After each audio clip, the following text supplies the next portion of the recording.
नमस्कार प्यारे मित्रों, मैं आपका मन एक बार फिर से आपके समक्ष उपस्थित हूँ। जैसा कि हमने लास्ट लेक्चर में इलेक्ट्रिक पोटेंशियल के बारे में स्टडी किया था, तो हमने देखा था कि W is equal to V into Q के बारे में सीखा था, वर्क एनर्जी पावर के बारे में सीखा था। देखा था कि work done by the all the forces is equal to change in kinetic energy. जैसा कि हमने सीखा कि अगर सिर्फ कंजर्वेटिव फोर्सेस के द्वारा वर्क डन हो रहा है तो मैकेनिकल एनर्जी कंजर्व रहती है, मतलब कि E final is equal to E initial के बराबर। ये सारी बातें हमने अध्ययन कर ली थी, ठीक है। अब हमने एक बात और सीखी थी कि इलेक्ट्रिक फील्ड कैसा है, एक कंजर्वेटिव फील्ड होता है। यहाँ पे बातें लिखता हूँ और जो बातें प्यारे विद्यार्थियों लिखा करूँ, आप उन्हें अपने नोट्स में स्क्रीनशॉट लेकर या आप सीधा ही पॉज करके आप लिख सकते हैं। इस तरीके से आप नोट्स प्रिपेयर कीजिए, कोई अलग से प्रोवाइड करने की कोई आवश्यकता नहीं है, ना कोई अतिरिक्त समय देने की आवश्यकता है। अगर आप लेक्चर मन से देखते हैं तो आपको अवश्य आएगा, ठीक है। तो आइए स्टार्ट करते हैं। तो जैसा कि मैं कह रहा हूँ क्या कि electric field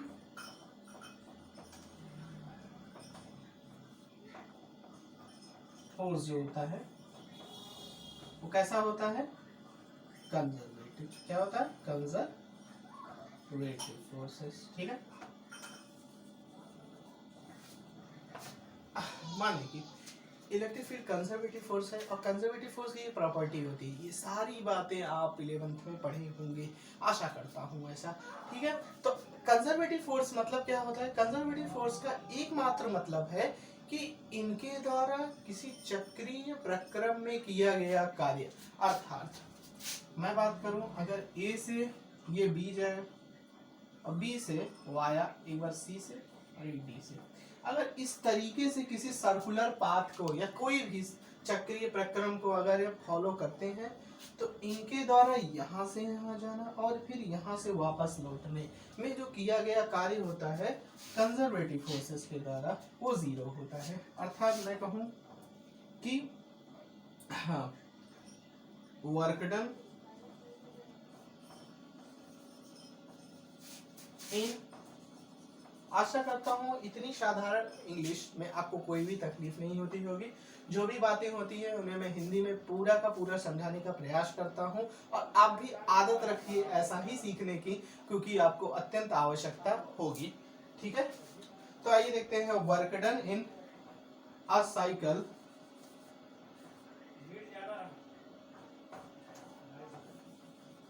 by electric field force is equal to zero. Because क्यों जीरो हुआ, क्योंकि ये कंजर्वेटिव फोर्सेस है। तो इस प्रॉपर्टी को जाने रहिए, ये अत्यंत ही महत्वपूर्ण होती है। तो आइए, हालांकि हमने देखिए वर्क की बात हो रही है यहाँ पे, क्योंकि पोटेंशियल जो होता है ना सिर्फ और सिर्फ कंजर्वेटिव फोर्सेस के लिए डिफाइन होता है। नॉन कंजर्वेटिव फोर्सेस के लिए पोटेंशियल का कोई योगदान नहीं होता है, क्योंकि उनके लिए किसी एक पॉइंट पर पोटेंशियल डेफिनेट होती ही नहीं है। उनके लिए किसी एक पॉइंट पर पोटेंशियल डेफिनेट होती नहीं है। अर्थात अलग अलग प्रक्रम में, अर्थात मैं कहूँ यहाँ से यहाँ जाने में जो पोटेंशियल अगर यू एट बी कंजर्वेटिव के लिए डिफाइन है, तो नॉन कंजर्वेटिव के लिए यहाँ से यहाँ जाने पर कुछ और कार्य किया जाएगा, यहाँ से यहाँ आने में कुछ और कार्य किया जाएगा। इसलिए नॉन कंजर्वेटिव फोर्सेस के लिए पोटेंशियल डिफाइन नहीं होती है। नॉन कंजर्वेटिव फोर्स जैसे होते हैं कौन से, फ्रिक्शन फोर्स आपके दैनिक जीवन में एक महत्वपूर्ण उदाहरण दिखता है, ठीक है। कंजर्वेटिव फोर्सेस की बात करूं तो जो आपका ग्रेविटेशनल फील्ड लग रहा है, इलेक्ट्रिक फील्ड लग रहा है, these are conservative forces. Spring force is also conservative forces, okay. So तो यहाँ के किसी एक बिंदु पर अर्थात पहुंचने में जो पोटेंशियल डिफाइन कर दी गई वह सभी प्रक्रमों के लिए फिक्स होती है। इसीलिए तो यहाँ से यहाँ पे अगर यूए था और फाइनली भी यूए हो गया, इसीलिए तो वर्क डन जो हुआ अपना नेट वर्क डन वो भी जीरो के बराबर हो गया, ओके फ्रेंड्स। तो ये बातें आप समझते रहिए, पहली चीज है। तो आइए, अगर कार्य की बात हो रही है तो कार्य की वैसे तो यूनिट हम जूल जानते ही हैं, ठीक है। कार्य की यूनिट हम जूल जानते ही हैं। एक और यूनिट की बात करेंगे जो कि आपके लिए शायद नया हो और शायद आपने कक्षा 10 में अवश्य पढ़ा होगा, ठीक है। तो 1 इलेक्ट्रॉन वोल्ट या इलेक्ट्रॉन वोल्ट क्या यूनिट है, हालांकि ये ऊर्जा की ही एक छोटी इकाई है। हाँ, इस पे ज्यादा चर्चा मैं मॉडर्न फिजिक्स में करूंगा। जब मैं आपको फोटो इलेक्ट्रिक इफेक्ट के बारे में हम चर्चा करेंगे, देन हम उस पर बहुत अच्छे से बात करेंगे। यहाँ पे सीधी से समझते हैं इसका फिजिकल सिग्निफिकेंस क्या है। अर्थात मतलब क्या होता है इलेक्ट्रॉन वोल्ट का। पहली बात है ये मात्रक किसका है, तो ये ऊर्जा की मात्रक है, किसकी, एनर्जी, ठीक है, किसकी यूनिट है, यूनिट ऑफ एनर्जी, ठीक है। ओके फ्रेंड्स, तो ये क्या है, यूनिट ऑफ एनर्जी है, ठीक है। ओके, तो यूनिट ऑफ एनर्जी होती है, होता क्या है, तो पहले तो आप नोट्स निकाल लीजिए और उसे नोट डाउन भी कीजिए। होता क्या है, 1 इलेक्ट्रॉन वोल्ट के बारे में अगर हम बात करें तो किसी भी इलेक्ट्रॉन को 1 वोल्ट से त्वरित करने पर, किसी भी इलेक्ट्रॉन को 1 वोल्ट से त्वरित करने पर जो ऊर्जा अर्जित होती है, हालांकि ये ऊर्जा गतिज ऊर्जा के रूप में होती है, ये सारी बातें आपको मॉडर्न फिजिक्स में अत्यंत अच्छे से समझ में आएगी। तो किसी इलेक्ट्रॉन को 1 वोल्ट के विभवांतर द्वारा जो त्वरित किया जाता है या त्वरित करने में जो ऊर्जा अर्जित करते हैं उसे ही 1 इलेक्ट्रॉन वोल्ट कहते हैं। मैंने कल एक फार्मूला के बारे में डिस्कस किया था जो कि क्या था, W is equal to V Q. Okay, W is equal to V Q के बारे में अध्ययन किया था। ओके फ्रेंड्स, तो आइए इसके बारे में चर्चा कर लेते हैं, होता क्या है, ठीक है। तो यहाँ पे क्या कह रहा है भाई साहब, यहाँ पे 1 वोल्ट कर दो और यहाँ पे 1 इलेक्ट्रॉन का आवेश, हमें पता होना चाहिए 1 इलेक्ट्रॉन पे कितना आवेश होता है, याद है कि भूल गया, 1.6 इंटू 10 टू दी पावर -19। हालांकि ये माइनस में होता है, फिलहाल यहाँ पे हम तारी की बात कर रहे हैं तो इसे पॉजिटिव ही चेंज करेंगे, सिर्फ इसके मैग्नीट्यूड से ही हमें लेन देन रहेगा। ओके, तो इतना कूलॉम होता है, राइट। तो अगर मैं बात करूं 1 इलेक्ट्रॉन वोल्ट होता क्या है, तो आइए देखते हैं। देखिए यहाँ पे 1 वोल्ट हुआ और चार्ज कितना हमने ले रखा था, 1 इलेक्ट्रॉन का चार्ज कितना होता है, हमें याद है क्या, कितना होता है, 1.6 into 10 to the power -19 coulomb होता है, राइट।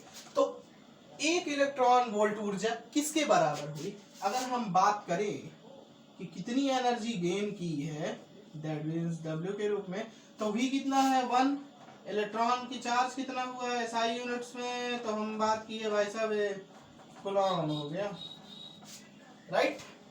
तो बात कितनी है, अगर 1 EV की बात करें, मतलब 1 इलेक्ट्रॉन वोल्ट, इसको EV से शो करते हैं, तो 1 इलेक्ट्रॉन वोल्ट की अगर मैं बात करूं तो ये किसके बराबर हुई, 1.6 into 10 to the power -19 joule, right. ये बातें हमें याद होनी चाहिए और ये सवालों को लगाने में अत्यंत महत्वपूर्ण भूमिका निभाएंगी।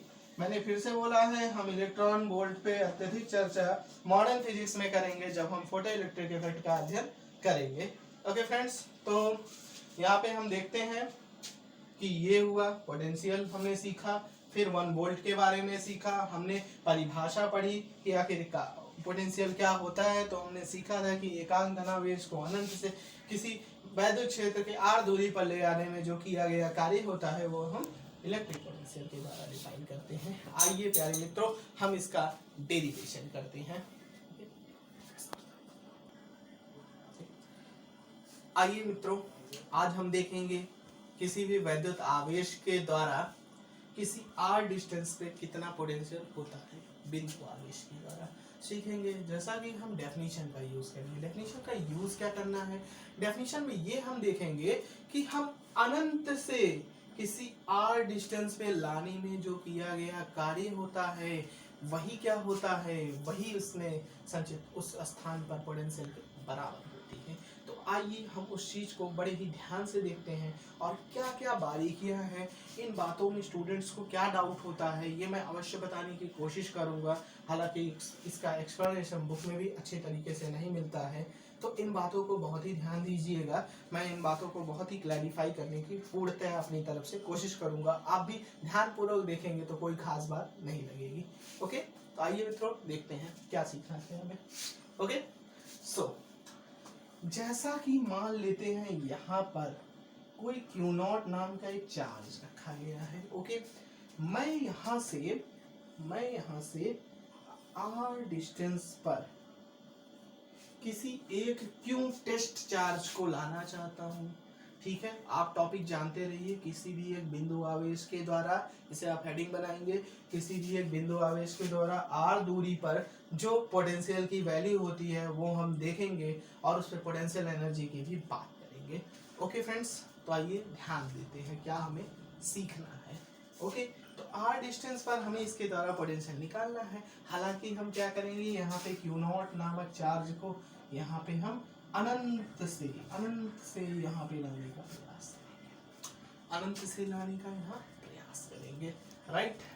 अगर हम ऐसा लाते हैं, क्यों नामक चार्ज को यहाँ पे लाते हैं, तो आखिर यहाँ पे लाते हैं r डिस्टेंस पर, तो कितना कार्य करना होगा, इन बातों को ध्यान से समझिए। हालांकि हमें ऊर्जा के बारे में जानना है, तो सबसे पहले हमें वर्क डन की जानकारी बिल्कुल होनी चाहिए। और हमें मालूम है कि potential energy is nothing but the work done by the external agent. External agent के द्वारा जो कार्य किया जाता है उसके बराबर होता है, या मैं कहूँ कि potential energy difference is the negative work done by the field force. आइए, ये दोनों बातें मैंने बोली क्या, इन दोनों को आप नोट कीजिए और मैं समझाते भी चलता हूँ होता क्या है। ध्यान से देखिएगा, ये बातें अत्यधिक इंपॉर्टेंट है, ठीक है। तो यहाँ पे बातों को समझते हैं कि अनंत से किसी ये चार्ज को r डिस्टेंस पे लाया गया, तो यहाँ पे जब ये रखा गया क्यों, तो इस Q0 के द्वारा कितनी एनर्जी इसने गेन की है, हम इन बातों को समझने का प्रयास करेंगे, राइट। तो ध्यान से देखते हैं हमें करना क्या होगा। हमें सबसे पहले करना होगा dw ऊर्जा। हाँ, ये लाया कैसे जाता है थोड़ा सा मैं समझाने का प्रयास करूं, तो ध्यान से देखिए।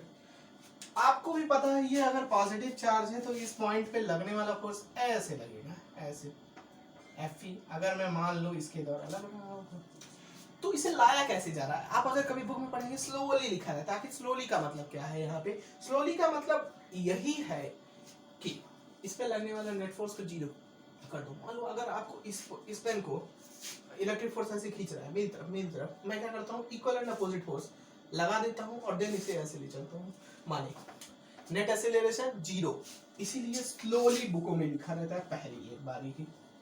ध्यान दीजिएगा, ये सारी बातें बहुत इंपॉर्टेंट है और काफी ऊंची बातें हैं जिन्हें आप समझने का प्रयास कीजिएगा। ओके फ्रेंड्स, तो ध्यान दीजिए, पहली बात स्लोली लिखने का ये मतलब है कि जितना इलेक्ट्रिक फोर्स लगा उतने ही इक्वल एंड अपोजिट अमाउंट में यहाँ पर F एक्सटर्नल हम लगाएंगे। इसी F एक्सटर्नल के work done he positive change in electric potential के बराबर होता है, राइट।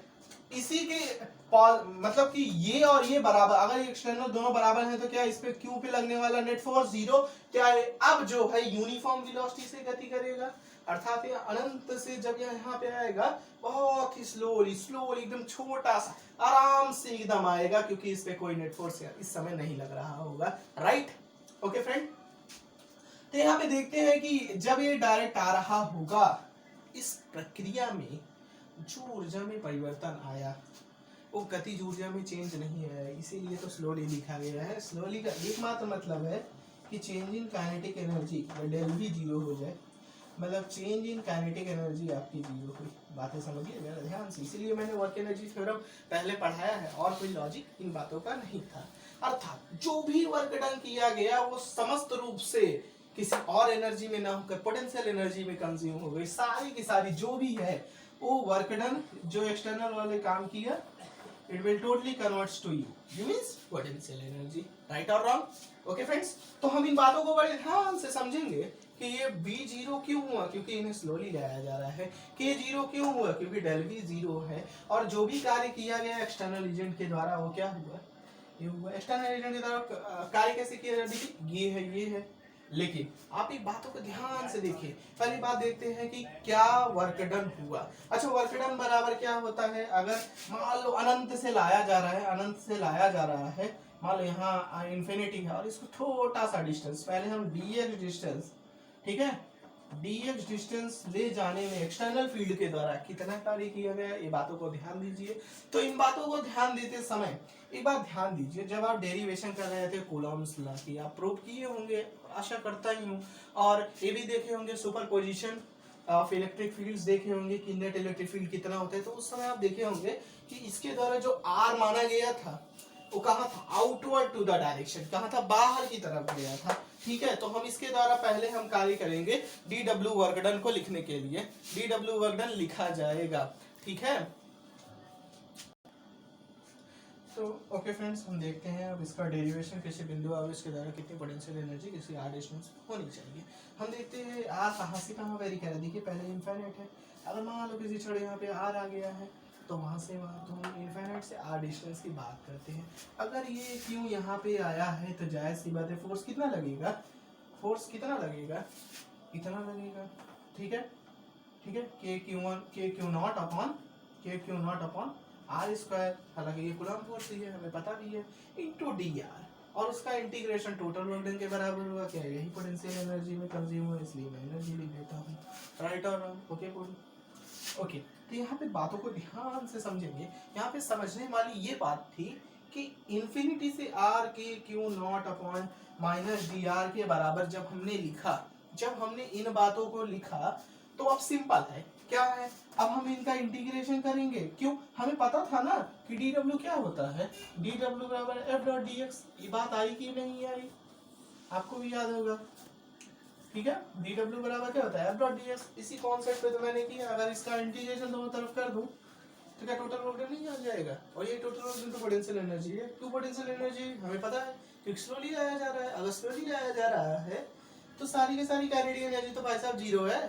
तो जितनी पोटेंशियल एनर्जी, जितनी वर्क डन किया गया एक्सटर्नल एजेंट के द्वारा, जितना वर्क डन किया गया एक्सटर्नल एजेंट के द्वारा, क्या वो सारी की सारी पोटेंशियल एनर्जी में हमें दिख रही है। ठीक है, तो ओके, आप इसका इंटीग्रेशन भली बात ही करना जानते भी होंगे, और हमारा आंसर क्या आ रहा होगा आपको भी पता चल गया होगा, कितना आ रहा होगा तो हमें पता है। आइए देख भी लेते हैं इसका आंसर कितना आ रहा होगा। मैं इसे रब कर देता हूँ। ओके, तो यहाँ पे देखिए बातों को, अगर हम इसका इंटीग्रेशन करें तो सीधी सी बात है K Q naught Q upon R, ये पॉजिटिव चार्ज के द्वारा किसी स्थान की पोटेंशियल एनर्जी के बराबर हुआ। सिंपल सी बात है। ओके, कि यहाँ पे क्या है, कि हमें पता होना चाहिए क्या है, 1/4 एप्सिलॉन, इसकी वैल्यू भी याद होनी चाहिए। ठीक है, 9 × 10⁹ ओके। तो ये हुआ, अगर यहाँ पे नेगेटिव चार्ज, अगर नेगेटिव चार्ज लाया जाता तो हमें पता होना चाहिए कितना होना चाहिए। एकदम सिंपल सी बात है कि अगर नेगेटिव चार्ज लाया जाता के क्यू नॉट, अगर पॉजिटिव चार्ज है माइनस क्यू आप रख देते। हाँ, ये स्केलर क्वांटिटी होती है, ये आपको पता होना चाहिए। आशा करता हूँ कि आपको डायमेंशन निकालना आता होगा। ठीक है फ्रेंड्स, तो आप अवश्य लिखिएगा डायमेंशन। अगर आपको कोई प्रॉब्लम हो तो बिल्कुल आप हमें कमेंट सेक्शन में बता सकते हैं, और अगर प्रॉब्लम हो तो आप व्हाट्सएप के द्वारा सेंड कर सकते हैं। आशा करता हूँ कि यह लेक्चर समझ में आया, और अगर आप कुछ सीखे हो तो आप बेल आइकन और लाइक दबा के मुझे प्रोत्साहित करने का प्रयास करें। ओके फ्रेंड्स, और सराहना करने का हमेशा कोशिश कीजिए, और अगर अच्छे लगे तो अपने फ्रेंड सर्कल में जरूर वीडियो को शेयर कीजिए। धन्यवाद, have a nice day. Okay, bye bye friends.